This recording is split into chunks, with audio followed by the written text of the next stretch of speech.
Menyamar sebagai zombie selamat, pria itu memohon putus asa pada wanita muda di rumah agar diizinkan masuk. Saat wanita itu setuju dan hendak membuka pintu kaca, ia tak sengaja menendang gelas di sampingnya. Saat membungkuk mengambil gelas, ia melihat ujung jari pria itu penuh darah. Saat berdiri, wanita itu teringat di leher pria itu juga ada perban menutupi luka. Tanda-tanda ini menunjukkan pria itu sangat mungkin sudah terinfeksi virus. Rekannya pernah memberitahunya bahwa manusia yang terinfeksi virus akan sangat haus air, dan saat kekurangan air, mereka akan menggaruk kulitnya dengan keras menggunakan tangan. Gadis itu langsung merasa firasat buruk. Jadi untuk membuktikan dugaannya, dia sengaja memiringkan gelas dan menuang sisa air ke lantai, lalu mengamati perubahan ekspresi pria itu. Melihat air tumpah, ekspresi pria itu berubah aneh. Meski berusaha menahan keinginannya, dia tetap tidak bisa menahan godaan air itu. Menyadari usahanya menipu gagal, pria itu terpaksa pergi. Setelah orang di ruangan berganti shift, ia beralasan ingin meminjam ponsel, berniat menipu pemuda agar membuka pintu. Melihat senyuman ramah pria itu, si pemuda tanpa ragu langsung bersiap membuka pintu. Namun pada saat kritis, seorang gadis tiba-tiba muncul dari belakangnya, menarik si pemuda sambil mengerahkan seluruh tenaganya untuk menutup kembali pintu besar itu, sehingga rencana si zombie pun gagal. Orang lain yang mendengar keributan itu segera datang.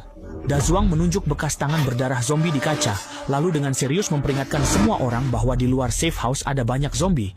Jadi jangan membuka pintu sembarangan atau keluar tanpa alasan, kalau tidak pasti akan dimakan zombie. Namun peringatannya tidak membuahkan hasil. Karena terlalu banyak orang di safe house, persediaan makanan sangat terbatas, air hampir habis. Seorang Taipan akhirnya tak tahan lapar, lalu mengeluarkan dompet tebal dan berjanji, siapapun yang bisa membawa makanan dari supermarket jauh, uang jutaan di dompetnya akan menjadi milik orang itu. Seperti pepatah, di bawah imbalan besar ada orang berani, di bawah umpan ada ikan mati. Benar, masih ada yang tergoda uang. Satu persatu mengangkat tangan, siap pergi. Beberapa orang mengenakan perlengkapan, lalu waspada keluar dari pintu utama safe house.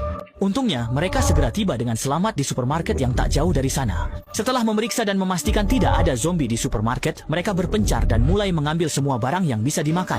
Saat hendak pergi, seorang paman mendorong troli belanja melewati alat pendeteksi pencurian. Tanpa sadar masih ada label anti pencurian di teh putih, sehingga alarm berbunyi keras di seluruh supermarket. Mendengar itu, gerombolan zombie langsung berlari ke arah mereka. Sadar situasi, mereka panik mendorong troli sambil berlari secepat mungkin. Pada detik terakhir sebelum dikejar zombie, Xiaomei dan Dajuang berhasil menarik tirai besi tepat waktu, sehingga mereka semua lolos dari bahaya. Setelah itu, mereka mendorong makanan yang dikumpulkan lalu berlari secepatnya ke rumah aman.